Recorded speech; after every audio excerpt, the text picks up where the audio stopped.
দু একটি বিচ্ছিন্ন অভিযোগ ছাড়া মোটামুটি শান্তিপূর্ণভাবে শেষ হয়েছে রাকসু ও হল সংসদ নির্বাচন।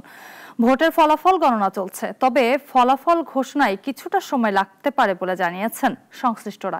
এদিকে নির্বাচনকে কেন্দ্র করে ক্যাম্পাসের চারিদিকে অবস্থান নিয়েছে বিএনপি ও জামায়াতের নেতাকর্মীরা। সাখাওয়াত হোসেনের রিপোর্ট, জানাচ্ছেন সিরাজুম্মনি শুভ।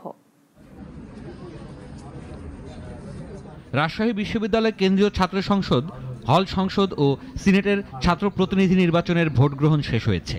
চলছে গণনা। ফল পেতে কিছুটা সময় লাগবে বলে আগেই জানিয়েছেন সংশ্লিষ্টরা।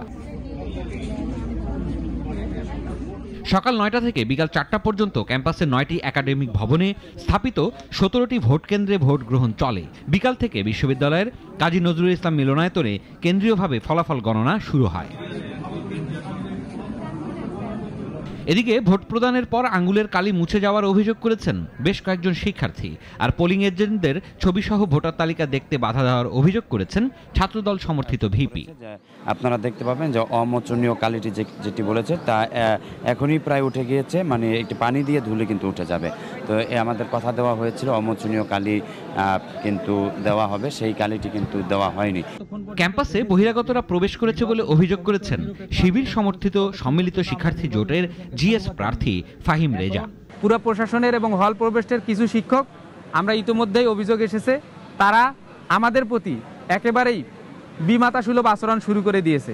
তবে এর মধ্যেও 70% বেশি ভোট কাস্ট হওয়ার কথা বলেছেন বিশ্ববিদ্যালয়ের উপাচার্য। আর কালি নিয়ে যেটা বলছেন, হ্যাঁ কালির ইস্যু একটা আছে আর কি, এটা তো মনে হচ্ছে ইউনিভার্সাল আর কি। আমাদের নির্বাচন কমিশন অনেক খোঁজ খবর করে সবচেয়ে ভালো যে পার্মানেন্ট মার্কার সেটাই নিয়েছে আর কি। এদিকে নির্বাচনকে কেন্দ্র করে ক্যাম্পাসের চারদিকে অবস্থান নিয়েছে বিএনপি ও জামায়াতের নেতাকর্মীরা। বৃহস্পতিবার সকাল থেকে ক্যাম্পাসের প্রবেশ মুখের কাছে শান্ত পরিবেশে থাকলেও দুপুরের পর থেকে শিক্ষার্থীদের সমর্থনে ভিড় করেছে বিএনপি ও জামায়াতের সমর্থকরা। সিরাজুম্মনি শুভ, নাগরিক।